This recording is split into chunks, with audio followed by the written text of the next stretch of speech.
छात्रवृत्ती गुंज या कार्यक्रमाच्या आधीपासून मागच्या संसदेमध्ये राहुल गांधींची भूमिका, झेनझी आज ज्याचा एक फार परवलीचा शब्द वापरला जातो, त्यांच्यासोबत डायलॉग, राहुल गांधींनी त्यांच्याशी भेटणं, हे सगळं सुरू असतानाच कोर्टाच्या एका वर्डिक्टच्या नंतर एक पार्टी जन्माला आली. सोबतच इतरही काही अनेक संघटना संस्था तिथे त्यासोबत विचारासोबत आला आणि हा युवकांचा लढा म्हणून हा पुढे आला. आता युवकांचा लढा पुढे आल्यानंतर कोणची कोणची पार्टी काय काय कुठे कुठे हा विषय सगळा आपल्या ठिकाणी आहे. मात्र मूळ मुद्दा हा आहे की सतत लगातार कशा हा पेपर का फुटतो. जो आजार आहे तो आजार सोडून दुसरी ट्रीटमेंट मोदी करतात आहे. विषय काय की 152 वेळे पेपर का फुटले. ज्यांनी पेपर फोडले त्यांना जेलमध्ये टाका, त्यांना आरोपी करा, ते फोडणारे कोण होते त्याची नैतिक जबाबदारी स्वीकारा, राजीनामा द्या, हा असणारा एकंदरीत आशय होता.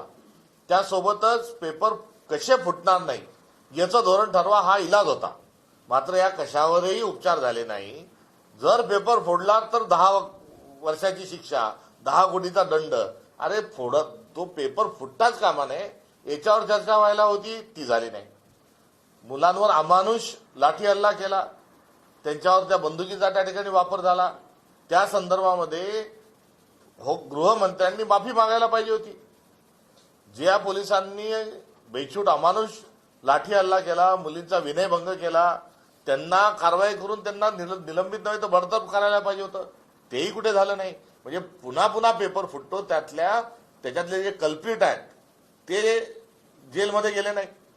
पेपर पुन्हा फुटणार नाही याची दक्षता घेण्याच्या अनुषंगाने काही झालं नाही. गृहमंत्र्यांनी माफी मागितली नाही. हा एकंदरीत मूळ विषय आहे, आशय आहे. आणि त्यामध्ये जे विधेयक घेऊन आले त्या विधेयकाला विरोध किंवा समर्थन दोन्ही करणं यासाठी चुकीचं आहे. आणि ते हास्यास्पद यासाठी आहे की सतत बार बोलो, लगातार बोलो, झूठ बोलो असं सांगत मोदीजी जे तत्वज्ञान त्यांनी घेऊन आले होते त्याचाच पुनर्वापर या ठिकाणी कुठेतरी झाला. मूळ मुद्दा ही व्यवस्था कॅप्चर केली आहे. संघाचेच कुलगुरू बसवल्या गेलेले आहेत.